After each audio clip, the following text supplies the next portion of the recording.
We appreciate criticism. We appreciate the fact that people can look at us in the face and say that you need to do well in this place. So we don't have a problem with the originator of an open letter with me. In fact, we like it, and want to thank him. And that's to say that indeed, if it's a government that is transparent and is responsible, we should not shy away from criticism. But it's only when criticism is malicious, is unintended, and begins to misrepresent the truth, that's when there's a problem. And I'm sure that the officers in Lagos State, they've all come out to show that indeed you can make mistakes on some lines of item. I hear that there was a particular one in which an item was meant to be 2 million, it was written as 2 billion. Let me say that the website that we created is an Excel sheet website. And so if you know how Excel sheet works sometimes, indeed, if they are not monitoring very well, your numbers can indeed be extrapolated and they can be turned around. So for us, I want to say that I'm leading a team of dedicated public officers. I'm leading a team of committed civil servants. I'm leading a team of self-motivated public officers that want to stand and say that they can be above, but they can indeed stand and be recognized with anyone.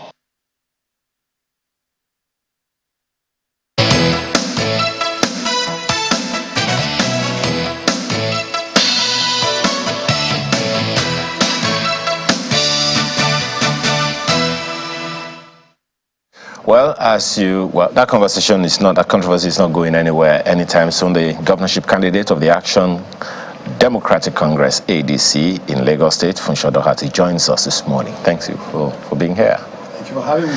Pleasure to be here. Should we actually say the whistleblower is here?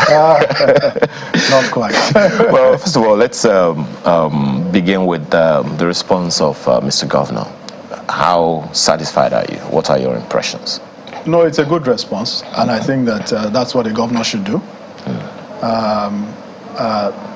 You should recognize that when you occupy a position like that, it's a position of trust, and that you are responsible to the people you govern. So I think it's a good response. I think more importantly will be how do they deal with the issues that have been raised. How do they close whatever gaps have been identified, and how prepared are they to walk the talk? Because it's not just about making the statements, it's about your actual actions.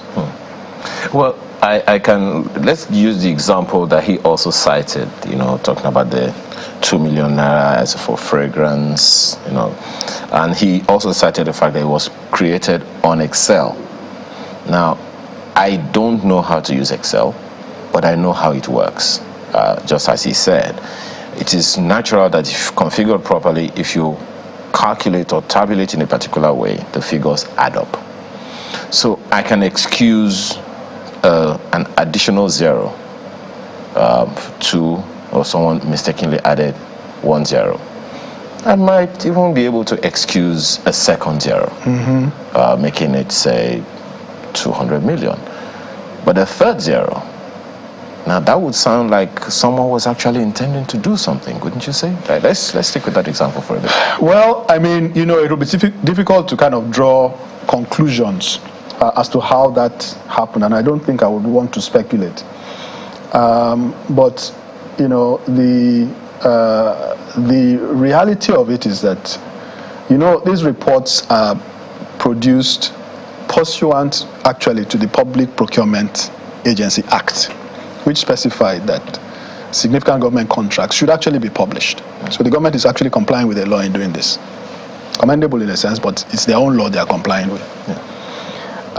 So it is then important that the report that you put out must have integrity, right? So it must, the figures, people must be able to rely on them. You would expect that there would be a review process for the information before it appears in the public domain. So even if there were going to be these kinds of errors, normal operations should suggest that a review process should bring out errors like this. In any event, I think that however it may have occurred, this is for the government to now go back and look at it and say, how did it happen? How do we fix it? How do we ensure it doesn't happen again? If indeed it was an error, which we are giving them the benefit of the doubt to say, maybe in fact it was an error. But I think that I would make one point on this matter, and I want to make it forcefully. It's one thing to make an error. It's another thing to not be forthright in the way you respond to that error when it is pointed out or when that is picked out. So the governor has spoken, and he seems to have spoken well. But if you look at the response, and they've responded to the letter we wrote. Yeah. If you look at the response on this particular item, the PPA agency, rather than being forthright and representing that it was an error, basically in their comment is saying that our comment is not the case and that it is actually 2 million and that is what is on their website. Do you see what I mean? Whereas what they had done was after we prepared our report, they went and they adjusted it on the website. So it's okay to make an error. Errors happen. But be forthright with the people, because when you are not forthright, people then start to ask the next question, that what else are you not being forthright about? Well, perhaps the difference is in the fact that this is a prepared statement from the PPA. The Lagos State Governor didn't read the speech. He spoke extemporaneously, so he could have, said those things, as you said, as statemently as possible. But then, of course, that the PPA is set up by the government to ensure its own transparency, and only recently too. The law was reviewed, and signed recently. But then there are still so many documents that some civil society organizations feel that, look, no one should even tell you that you need to put this out for the people. For instance, going on the downloads segment of that website, you'll see that the Lagos State Procurement Agency annual report, the latest, the most recent, was released in 2020. We haven't heard of anyone in 2021, not in 2022. And also speaking to PLSI, an agency that prepares an annual state of states, finances, also says that in most cases, Lagos State government has been largely unresponsive to their requests, and they have a report coming out in the month of March. So it questions the whole process of transparency, or full transparency. Yes, I think there's some truth to that, and we should always push the envelope in terms of holding the feet of the government and its agencies to the fire, not just to do the work, but to put out the information, and where there are gaps, to insist that they do the right thing. And I think that's the spirit, actually, of this work that we've done, to say that when people know that there is a searchlight on them, when people know that others are watching, they sit up and they act differently. And I think that, I led this, but any other citizen could have done it, right? So, and maybe I have the profile of being a politician, and so, it gave it wings in a sense.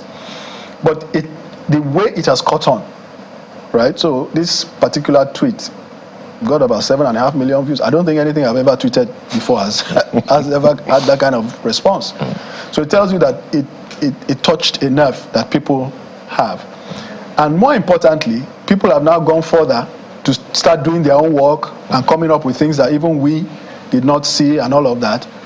And some are now talking about other states and so on. So this is a process, a very positive, self-reinforcing process that is an important component of democracy. And these are the things that help democracy to mature. Sometimes the challenge is not that these things happen. The challenge is for how long they have been happening. Yes. And some of the coinages, some of the terms, one of your comments, for instance, about the Blue Rail project is that, look, isn't this supposed to be a public-private partnership to which we are still budgeting some 40 billion plus on? And I'm sure you have seen the response of the Lagos State government to that one, saying that it's to bolster something. What's your response to that?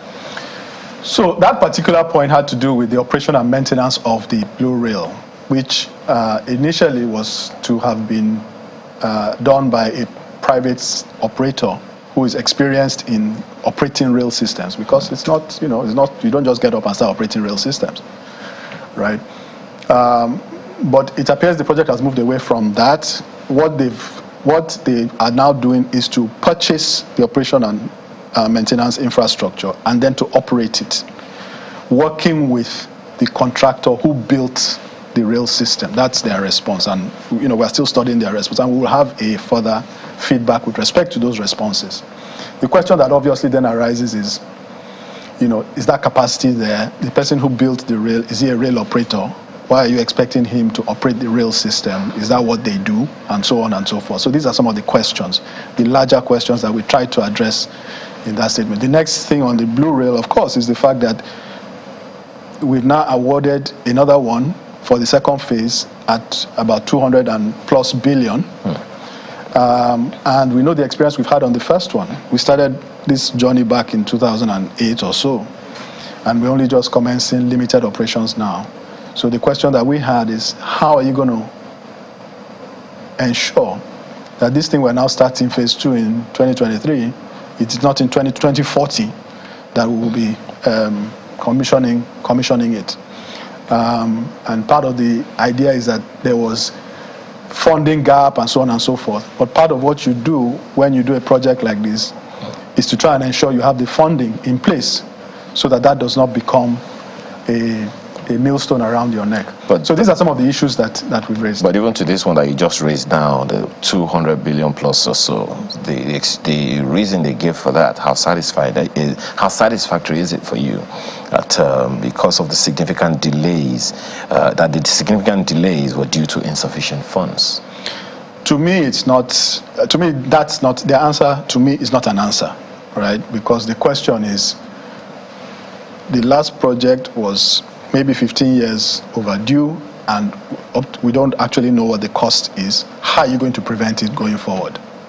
The answer to that is not the reason why the old one was because we didn't have money. The answer is you are starting a new one today. What are you doing today to ensure that the experience of the past is not there today? It's always easy to start something. But when you start projects, you start it. Financing is an integral part of the process. So typically for a program like this, you should have a financing plan, a financing arrangement that says we're finishing this thing in 4 years. And the reason we know we'll finish in 4 years is because the financing is, these and X, Y, and Z financings are in place. And we know that operationally and financially, we have the capacity to finish it within the time that we say we will. It's a very challenging one, because I remember that the entire issues around rail projects in Lagos State started way back in the Second Republic, and we're only just commencing it now. But in all of these, I see three classes of people involved. When the governor, for instance, said that it's a typographical error, my mind is still finding it difficult to work around that one. I see three classes of people working in any government, and in Lagos State government, no doubt, no less. First is the politician who is elected. Second is the politician who appoints people who are appointed. And then there is a class of the civil servants who are employed. And down through the ages, questions have arisen about the system through which these things run. So when people talk about corruption in government, generally people look at just a politician. But looking at these three classes of people, would you say that the Lagos State government is corrupt?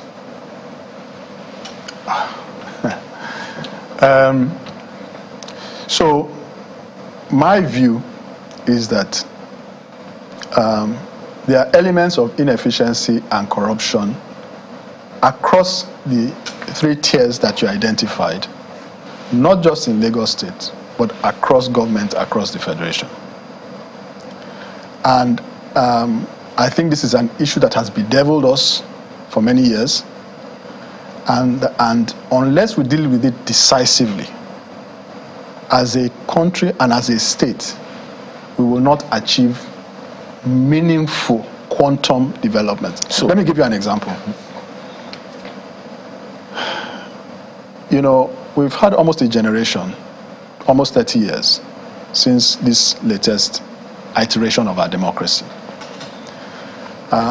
You know, Singapore is always cited as a country that moved from third world to first world in the span of a generation. An important component of that is that this corruption issue was dealt with decisively. And therefore, the actions that governments generally across the nation took were such that they were in the best interests of the people, and they moved the nation forward every step of the way. Self-interest, they had mechanisms for ensuring that self-interest and corruption in public officers were dealt with. Not lip service, with sincerity. And I think that that's part of what, if we want to be honest with ourselves, and sincerity is a big problem in Nigeria, if we want to be honest with ourselves, that is where we've had a gap. Now, I just want to make one last point on this thing you raised about the 3 tiers of government. You see, the most critical level actually is the elected office. Why do I say that? I would say the elected office and the civil servants. But if I had to put primacy, I would say elected office. Because we have not had a shortage of people who come in as political appointees. They'll serve for 3 or 4 or 5 years. They are very good. They work very hard. They are honest. All right? They come in, they do the work, they go.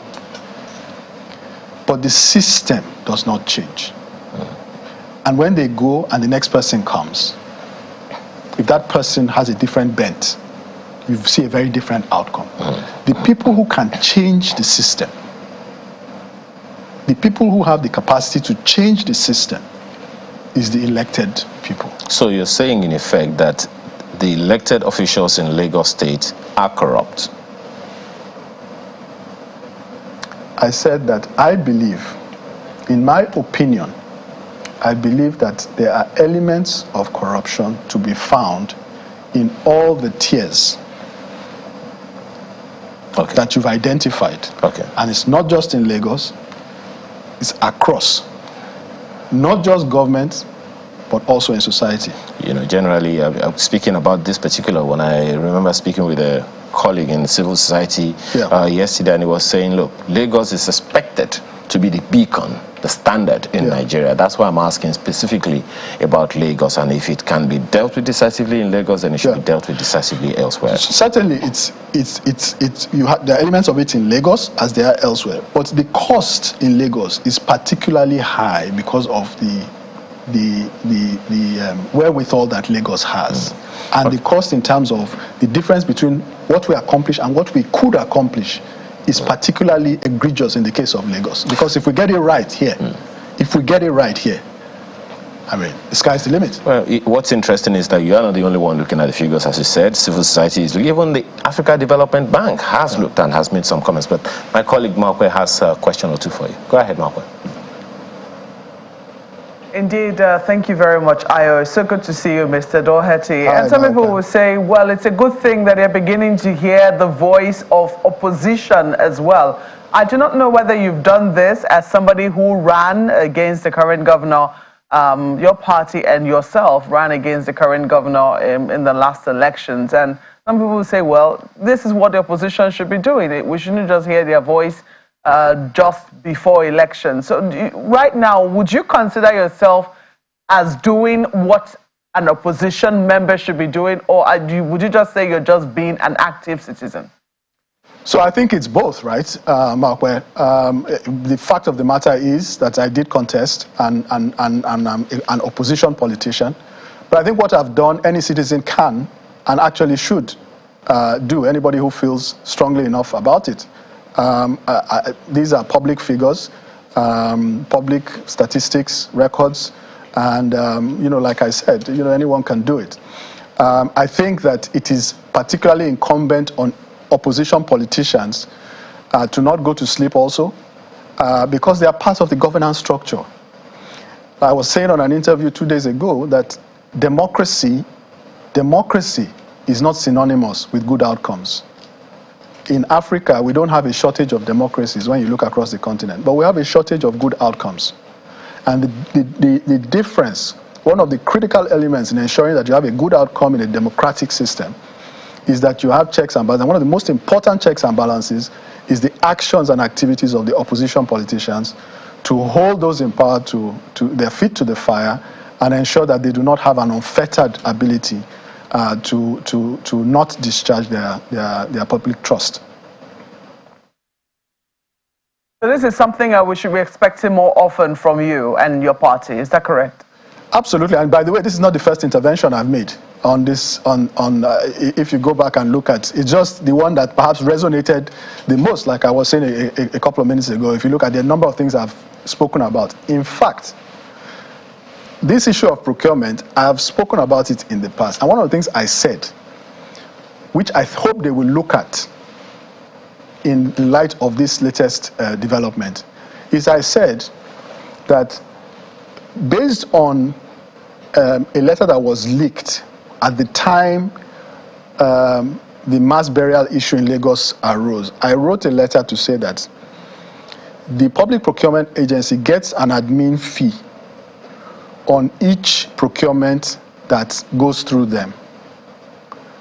And that was a perverse incentive, and that thing ought to be removed, because that you don't have a situation where you have somebody who is doing review and oversight of a process who benefits commercially from that process or from the outcome of the process, and that it would impair their independence. And I said it at the time. So I hope they address it as part of the issues that they address in fixing the processes that may lead to lapses. I hope they address it in this cycle. Well, there'll be arguments for and against that, because some people also say that, I mean, the procurement office, while they were making their own statement, were saying something about them being an independent entity of the Lagos state government. So, I mean, one of the ways, I'm sure, maybe they're trying to keep them independent is to ensure that they have a way of funding them that maybe is not directly tied to the government. I don't know if that's an argument that you buy, but I want to quickly take you up on the issue which another opposition figure has raised, and I don't know if you've come across it, which is the issue of 200 million naira paid to legal entities. The governorship candidate of the Labour Party, Gbadebo Rhodes Vival, tweeted from his own account that these are figures that he's come across, paid to legal entities. And when they sued the Lagos state, when they sued the candidates in the elections who are now governor and deputy governor, they sued them as candidates, not the government of Lagos state. I do not know if you came across those figures and if you took any objection to them. Yeah, so it's interesting. The review that we did was for the second quarter and third quarter. And actually, this item was raised in response by one of the people who responded to our tweet to raise this issue. And then Gbadebo now amplified it. But this happened in the first quarter of this year, which our review did not cover. But I've subsequently gone back and looked at it. And there is, in fact, that award there. And you can see that there are 4 payments of 50 million each that were made to 4 law firms. Well, I won't call them payments. Let me say there are 4 awards to 4 law firms in the amount of 50 million each. And this is in respect to a suit which was brought by the PDP against the governor and 42 others.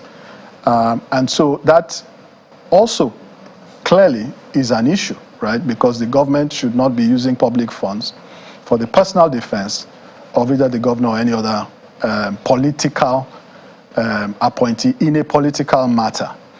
And so the government will also need to respond to that, to say were those contracts actually awarded, were the payments actually made. Even if you argue that the payments were not made, which I heard a Lagos state official say on a program yesterday that payments were not made, the governor did not approve it. You still have to ask the question, how did it get to an award stage? because that question remains. So these are issues that the government will need to deal with.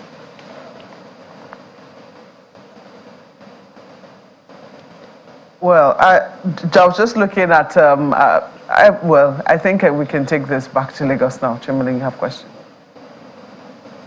Well, thank you, Malkwe. Just a quick one. In all of these reports and all of these indictments that you have brought up, isn't this supposed to go through the House of Assembly at some point?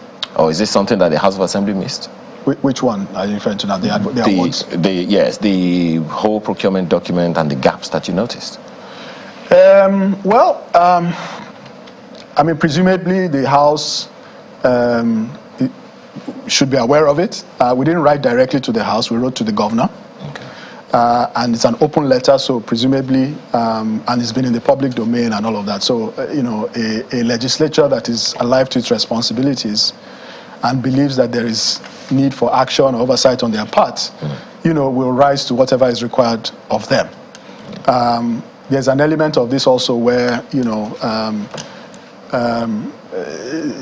they make judgments as to what oversight they should have, the extent of that oversight, at what point oversight becomes meddling in executive activities and all of that. So that's a balance of power that they will have to strike amongst themselves.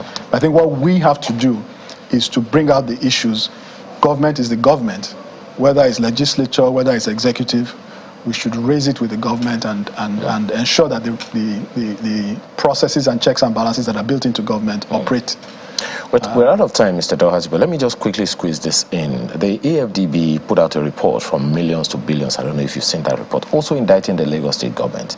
Part of the statement says the relatively high capital component of Lagos State's budget, that's 58%, does not always translate into implementation of basic infrastructure and services for the city's poorest people. In fact, this statement was made twice in two different contexts. Yes. What do you make of this, and what should be the response of the Lagos State government in action to reverse this trend?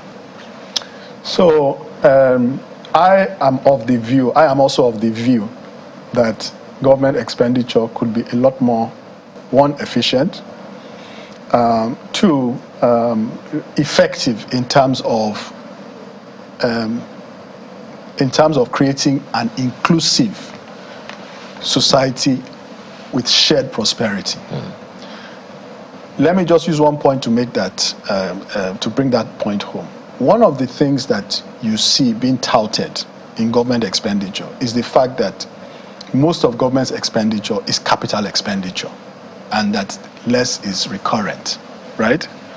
And that is used to make almost a blanket justification to say we're spending money well because we are using most of our money on capital expenditure, and we are and sometimes we borrow money to do that, and it's capital expenditure.